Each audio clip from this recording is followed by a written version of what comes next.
महाराष्ट्र लोकसेवा आयोगातर्फे घेण्यात आलेल्या राज्यसेवा मुख्य परीक्षेचा निकाल जाहीर झाला आहे आणि राज्यामध्ये विजय लामकाने हा प्रथम आलाय। माझ्यासोबत विजय आहे, त्याच्याशी आपण खरं तर बोलूया। विजय, तुझं अभिनंदन साम टीव्हीच्या वतीने पहिल्यांदाच। Thank you so much.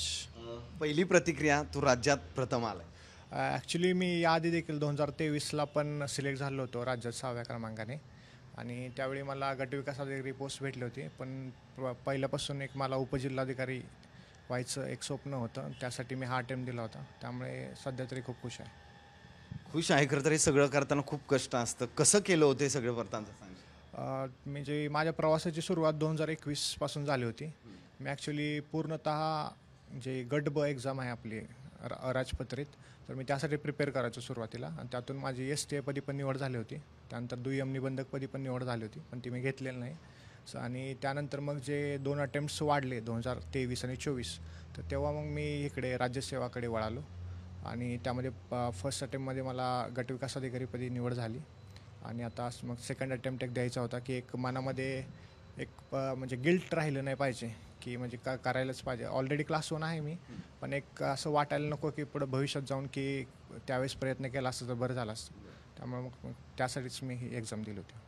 कसा प्रयत्न केला होता, म्हणजे अभ्यास कसा केला होता किंवा कशा प्रकारे तुला कोणाची साथ मिळाली किंवा कसं हे सगळं केलं? म्हणजे ॲक्च्युली मी माझ्या स्ट्रॉंग पॉईंट्सवरच आतापर्यंत हे करत आलेलो आहे, खेळत आलेलो आहे आणि त्यामध्ये म्हणजे मला डिस्क्रिप्टिव्ह आणि जे म्हणतात इंटरव्ह्यू त्यामध्ये तितकंसं मला म्हणजे ॲनालायसिस केल्यानुसार जाणवलं होतं की हँड नाही आहे, पण मला ऑब्जेक्टिव्हमध्ये खूप चांगला हँड होता आणि त्यामध्ये मार्गदर्शक म्हणलं तर म्हणजे विनायक पाटील हा एकमेव जो 2022चा टॉपर आहे, तर मी त्यालाच फॉलो केलेलं आहे ब्लाइंडली आणि त्यानं जो म्हणतो आहे किंवा तसेच तीच पूर्व दिशा त्यानुसार सर्व त्याचे जे सोर्सेस सांगितले आहेत त्यानुसार आणि इवन काही प्रमाणात त्याच्या नोट्स देखील वापरलेल्या आहेत आणि त्यानुसारच फक्त लिमिटेड सोर्सेस आणि मॅक्सिमम रिव्हिजन हीच की होती, बाकी काय।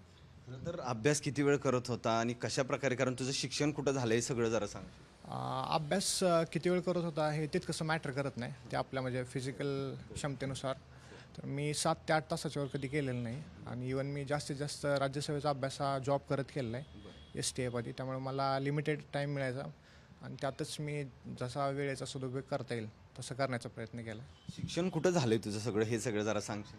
म्हणजे माझं प्राथमिक शिक्षण तर आमच्या गावीच जिल्हा परिषद शाळेमध्ये झालेलं आहे। त्यानंतर मी मोहोळे ते 8वी ते 10वी नागनाथ विद्यालयामध्ये शिकलो आणि त्यानंतर मी ED Joshi junior college Solapur इथं माझं उच्च माध्यमिक शिक्षण झालं होतं आणि फर्ग्युसन कॉलेज पुणे इथे मी BSc स्टॅटिस्टिक्स ही पदवी प्राप्त केली होती। मूळचा कुठलाही, घरची परिस्थिती काय आहे सगळी? मी मूळचा मोहोळ तालुक्यातील कोन्नेरी या गावचा आहे आणि माझे वडील शेती करतात आणि आई गृहिणी आहे। खरं तर हे सगळं स्वप्न खूप मोठं आहे। आता तुला एक इमोशनल म्हणताना की पहिल्यापासून सुरुवात आणि आता काय भाव जरा घरचे गोरे काय? म्हणजे पप्पा मम्मी तर खूप खुश आहेत सध्या। पप्पांची इच्छा होती की म्हणजे BDOवर थांबू नको, तर मग ते त्यांची इच्छा होती की कमीत कमी तुला भविष्यात असं वाटायला नको की त्यावेळेस जर प्रयत्न केला असता तर अजून पुढची पोस्ट भेटली असती। त्यामुळे ते त्यांना जे पाहिजे होतं ते भेटले, त्यामुळे ते पण खूप खुश आहेत। घरची परिस्थिती सगळी म्हणजे भाऊ बहीण कोण? नाही, माझी मोठी बहीण आहे, ती पण सॉफ्टवेअर इंजिनियर आहे आणि तिचं सध्या लग्न झालं आहे, ती सोलापूरमध्ये आहे, असिस्टंट प्रोफेसर म्हणून काम करते।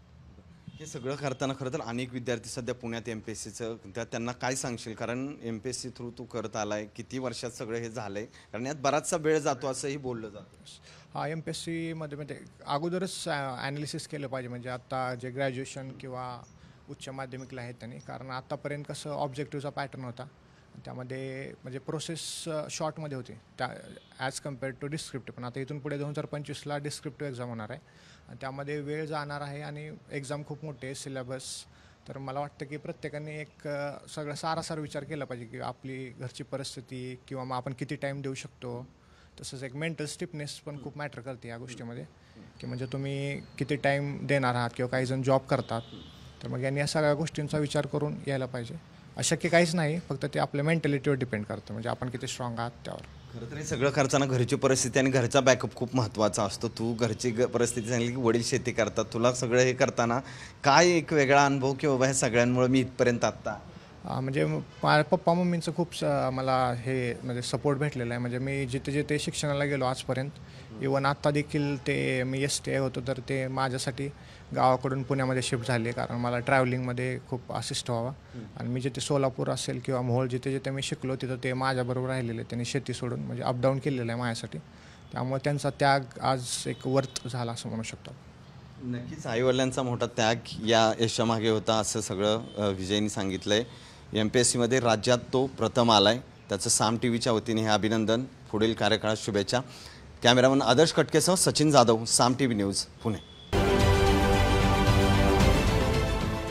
देश विदेशातील प्रत्येक घडामोडींचे लाईव्ह अपडेट मिळवण्यासाठी आता साम TVच्या सर्व सोशल मीडिया प्लॅटफॉर्मला लाईक, फॉलो आणि सबस्क्राईब करा. तसंच सर्व नोटिफिकेशनसाठी बेल आयकॉन प्रेस करायला विसरू नका.